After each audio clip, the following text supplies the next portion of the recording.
بسم الله والصلاة والسلام على رسول الله. ازيكم عاملين ايه؟ وكل سنة وانتم طيبين. تعالوا اقول لكم على تريك في طاجن المزاج، طاجن لحمة الراس بلمسة عالمية. لكم جربتوا تحطوا البن في لحمة الراس؟ الوصفة دي مش مجرد طاجن عادي، دي تجربة كيميائية في المطبخ. معلقة البن والسكر مش بس بتخلي اللحمة دي بتعمل صوص بني رهيب مع الجزر والبصل، ده غير لذاذة الليمون والطماطم. الحموضة بتاعتهم مع حرارة الفلفلاية بيخلي كل قطعة حكاية تانية خالص.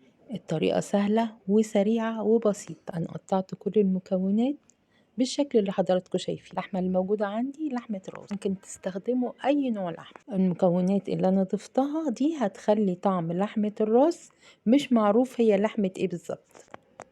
قطعت كل المكونات وبدأت أضيفها على بعضها.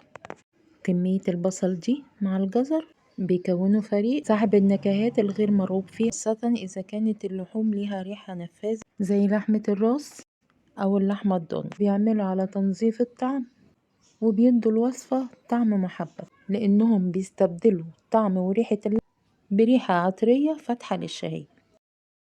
والإنزيمات الكبريتية اللي موجودة في البصل بتساعد على تكسير الألياف القوية اللي موجودة في اللحم. جربوا الطريقة دي، وهل تجرؤوا تستخدموا البن في الطبخ؟ وايه المكون اللي ضفتوه وطلع طعمه خيالي؟ مستنيه رأيكم. اشتركوا في القناة وفعلوا زر الجرس. للأسف الجزء اللي بوريكم فيه اللحمة بعد السوا اتحذف. سايبه لكم المقادير في الوصف. باي باي.